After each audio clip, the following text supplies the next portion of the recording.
Hello everyone. आज मैं इस वीडियो में बच्चों में जो रिफ्रैक्टिव एरर्स देखते हैं उसके बारे में कुछ बातें बताऊंगी। ये वीडियो मैंने इसलिए बना रही हूँ क्योंकि अक्सर मैंने अपनी प्रैक्टिस में देखा है कि जब क्लिनिक पे पेरेंट्स अपने बच्चों को लेके आते हैं और हम उन्हें बताते हैं कि बच्चे को चश्मे की ज़रूरत है, तो सबसे पहले जो रिएक्शन होता है वो पेरेंट्स का पैनिक करने का होता है। तो ये इम्पॉर्टेंट बात है कि रिफ्रैक्टिव एरर्स में पैनिक करने की कोई बात नहीं है। रिफ्रैक्टिव एरर्स बच्चे में अगर अनडायग्नोस्ड रह जाए तो वो ज़रूर पैनिक करने की बात है। तो सबसे पहले जो क्वेरी रहती है पेरेंट्स की कि बच्चों का चेकअप हम कब करवा सकते हैं। तो कोई भी बच्चा जो 3 या 4 इयर्स का हो, बेसिकली स्कूल गोइंग बच्चा हो, स्कूल स्टार्ट कर रहा हो, तो उसका हम आसानी से चेकअप करवा सकते हैं। चेकअप और भी इम्पॉर्टेंट तब हो जाता है कि अगर पेरेंट्स भी चश्मा पहनते हैं या बच्चे का कोई बड़ा भाई बहन है जो चश्मा लगाता है, क्योंकि रिफ्रैक्टिव एरर्स की एक्चुअली जेनेटिक टेंडेंसीज रहती है। आजकल स्कूल्स में भी अच्छे स्क्रीनिंग मेथड्स आ गए हैं। सारे स्कूल्स में जनरली टीचर्स अवेयर हैं, तो कुछ स्क्रीनिंग टेस्ट में वो लोग भी बता देते हैं कि बच्चे को ऑप्थेल्मोलॉजिस्ट को दिखाने की ज़रूरत है। कुछ और सिम्टम्स भी हम बच्चे में देखते हैं, जैसे कि बच्चे अगर अपनी आईज फ्रीक्वेंटली ब्लिंक कर रहे हो, आई स्क्वीज कर रहे हो, या बुक या टीवी बहुत नज़दीक जाके देख रहे हो। इम्पॉर्टेंट बात यह है कि अक्सर बच्चों को पता नहीं होता है कि उनको देखने में दिक्कत आ रही है, क्योंकि वो जैसा देख रहे होते हैं वो यही समझते हैं कि यही दुनिया है, दुनिया ऐसी ही दिखती है।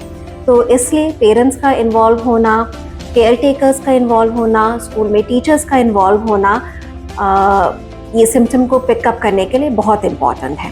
एंड ऑफ कोर्स फिर जब हमारे पास आते हैं तो then we do the detailed examination. बहुत बार टाइम की कमी की वजह से पेरेंट्स बच्चों को ऑप्टिशियन जो जैसे चश्मों की दुकानें वगैरह होती हैं वहाँ पे ले जाते हैं चेकअप के लिए। तो यहाँ एक इम्पॉर्टेंट बात ये है कि वहाँ पे बच्चों का ठीक से चेकअप नहीं हो सकता है, क्योंकि बच्चों में अक्सर हमें आँख में दवाई डाल के डिटेल्ड एग्जामिनेशन करना होता है, क्योंकि बच्चों की आईज़, बच्चों की आई की मसल्स हमारी एडल्ट आईज़ या एडल्ट मसल्स जैसी नहीं है, उनकी आईज़ का पूरा डेवलपमेंट नहीं हुआ है। बच्चों में रिफ्रैक्टिव एरर्स टाइमली पिकअप करना बहुत इम्पॉर्टेंट है, क्योंकि अगर रिफ्रैक्टिव एरर लेट डिटेक्ट होता है तो अक्सर तब तक आईज़ लेज़ी हो गई होती हैं। तो हम जो भी अपना बेस्ट ट्रीटमेंट दें, हम चश्मा दें या हम कुछ भी करें, तो बच्चा फिर भी अच्छे से चीज़ें नहीं देख पाता है। लेज़ी आई का भी हम लोग ट्रीटमेंट देते हैं। लेज़ी आई की कुछ एक्सरसाइजेस होती हैं, हम पैच थेरेपी वगैरह बताते हैं, जिसके बारे में मैं किसी और वीडियो में बात करूँगी। इम्पॉर्टेंट टेक होम मैसेज यही है कि टाइमली डिटेक्शन हो जाना चाहिए एंड बच्चे को टाइमली असिस्टेंट मिल जाना चाहिए। एक बार जब डायग्नोसिस बन जाती है और बच्चे को चश्मा लगाने के लिए हम बताते हैं, तो उसके बाद रेगुलर फॉलोअप्स भी हमारे साथ बहुत इम्पॉर्टेंट है। क्यों? क्योंकि बच्चे की ग्रोइंग स्टेज है। जैसे बच्चे की हाइट बढ़ रही है, बच्चे का वेट बढ़ रहा है, उसी तरीके से आई बॉल भी बढ़ती है। आई बॉल बढ़ती है, वहाँ पे आई बॉल की स्ट्रेचिंग होती है, तो नंबर जो दूर का जो नंबर होता है, जो माइनस नंबर होता है, वो जनरली इंक्रीज ही करता है। कितना इंक्रीज करेगा ये कहना मुश्किल है, क्योंकि हर बच्चे की ग्रोथ ट्रेजेक्ट्री डिफरेंट होती है एंड ऑफ कोर्स इसमें यहाँ पे जेनेटिक फैक्टर्स भी इन्फ्लुएंस करते हैं। अगर माँ बाप का ज़्यादा नंबर है तो चांसेस है कि बच्चे को भी ज़्यादा नंबर हो सकता है as the child approaches adulthood. Generally 18 years of age तक चश्मे के नंबर पे चेंजेस आने की चांसेस रहती हैं। 18 जब तक एडल्टहुड आता है तब तक हम एज्यूम करते हैं कि बॉडी में चेंजेस होंगे, हाइट वेट वगैरह में चेंजेस आएंगे और उसी तरीके से आईज में भी चेंजेस आएंगे। तो रेगुलरली बच्चों का हम जनरली वी रिकमेंड कि 4 to 6 मंथ्स पे आईज का चेकअप हो जाना चाहिए, पर कभी कभी कुछ स्पेशल केसेस में हो सकता है हम थोड़े और फ्रीक्वेंट चेकअप्स के लिए बोलें। सो डियर पेरेंट्स, जब भी आपके बच्चे को कोई आई में प्रॉब्लम डिटेक्ट हो, उसको चश्मे की नंबर की ज़रूरत पड़े, तो first of all do not panic. Please encourage your child to wear the glasses and please come to us regularly so that we can give proper care to your kids.